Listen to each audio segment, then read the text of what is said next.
Hey, you, and welcome back to another episode of the Miss Michaela Mae Show. I'm your host, Miss Michaela Mae, here with my corgis, Tank and Willie. And today we are going to talk about what no one tells you about a spiritual awakening.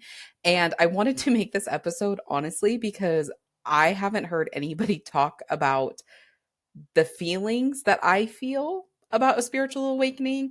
I feel like a lot of people talk about it, they talk about all the benefits of it, but they don't talk about the trials and tribulations of having a spiritual awakening.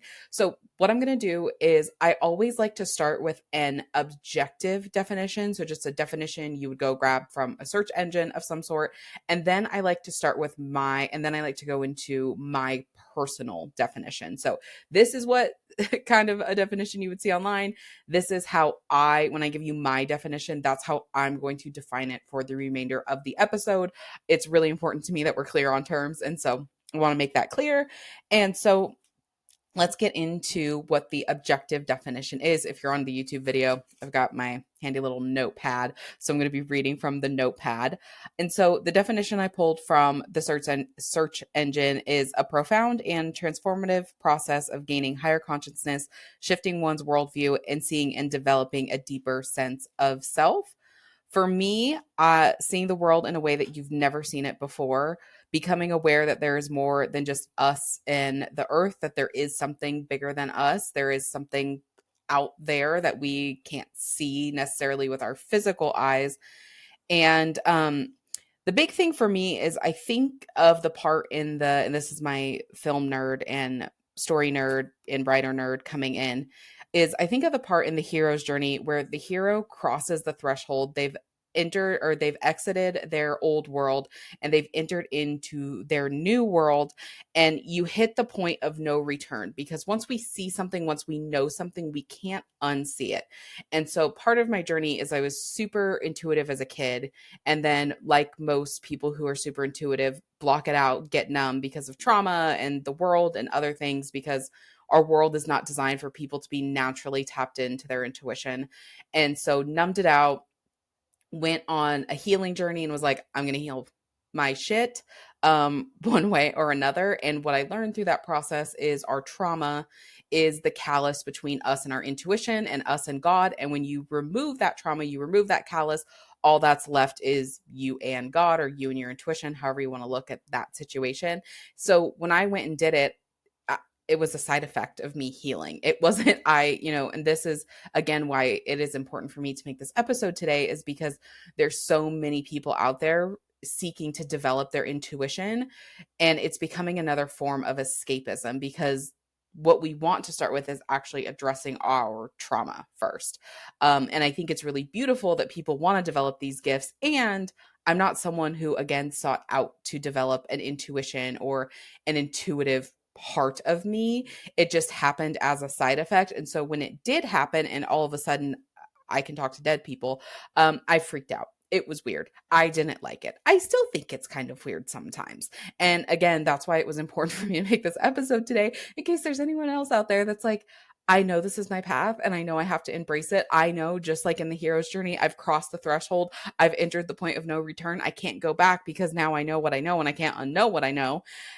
And I don't always like it. And so I wanted to make this video for that person, because that's how I felt. And essentially what I did was, when I started the healing journey, Callus came out, I got all these intuitive gifts back. I actually started to numb it out again, because you can shut it off again. It's just, you just know now that you're purposely shutting it off. And that's what you can't unknow. And so I start shutting it off again. And really, I felt blind in the world. I felt like I was navigating the world without steering, and I didn't like it, because I like having that connection to God. I like having that connection to my intuition. I don't want to navigate the world without it. And so then I had reached a point of acceptance of like, this is who I am. I've entered the point of no return, because that was what I was trying to do. I'd entered the point of no return, but I kept trying to go back, kept trying to go back to how I was, back before I knew I was intuitive, back before I knew that this whole sixth sense thing was actually a real thing. And I just couldn't. And when I did, I didn't like it. And that was the other interesting thing. So now I'm at the point where I'm like, okay, I got to embrace this. It's okay that I still think it's odd. It's okay that I still feel awkward about it. And I'm just going to embrace this. I'm going to embrace the awkwardness. I'm going to embrace the weirdness. And eventually, I do believe I'm going to learn to love it. So, again, a long way of saying that is my big intention with this video. So, we've entered the point of no return. I've explained to you, the difference between me and what I've seen online. Because again, what I've seen online is people really wanting to develop their intuition and really wanting to develop their sixth sense, their spiritual gifts. I'm over there like, yo.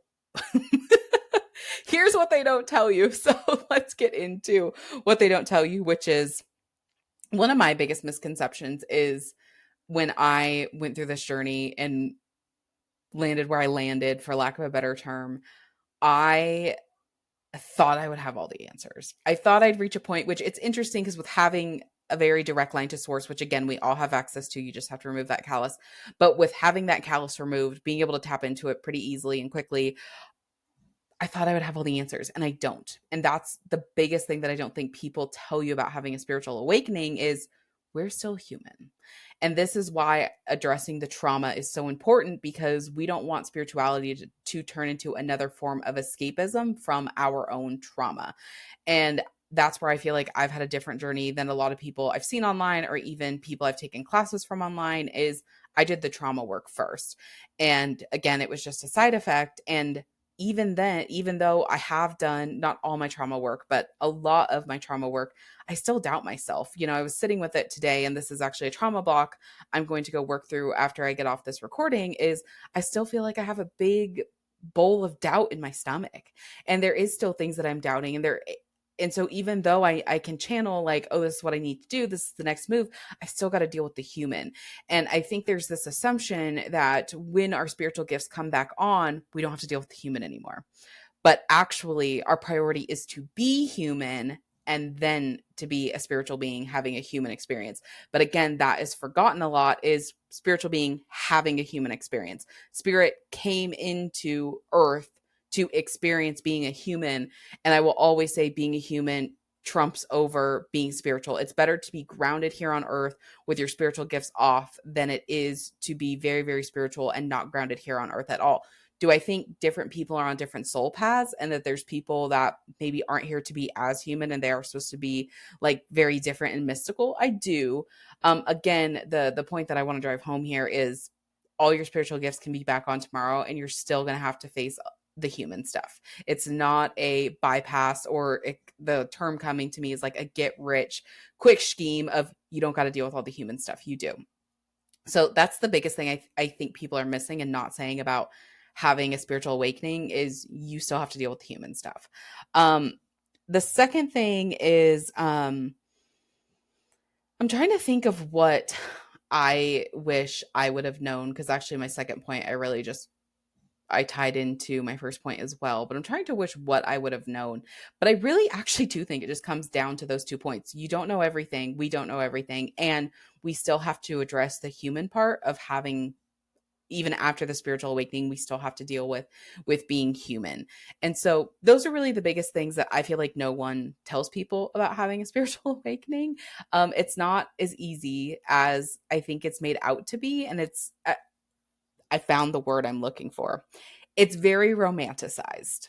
Very, like, spiritual awakenings are very romanticized in our cultures, and there is a beauty to it. And again, like I said, when I tried to shut my gifts down after doing a bunch of trauma healing, I didn't like not having them. I didn't like feeling like I was navigating the world with blindfolds on, and I kept tripping over myself without just asking my intuition or trusting my intuition. Like, when I lose things, it takes me maybe 5 minutes to find something, because I just asked my intuition and I can find it, which is amazing. There's so many good things about it, but we still have to deal with the human, and we still have to go through it. So if you're listening to this episode, I would actually love to hear your feedback. What did no one tell you about a spiritual awakening that you wish you would have known? And then what do you feel like nobody just in general talks about spiritual awakenings? Like, this is the one, like, if someone's reading the comment section below this video and they haven't gone through a spiritual awakening, or they're going through a spiritual awakening, like, what is one thing you would want them to know? So if you feel so called, please drop your advice and your insights into the comments. Thank you so much for watching this video. We're going to do just a short and sweet little video today.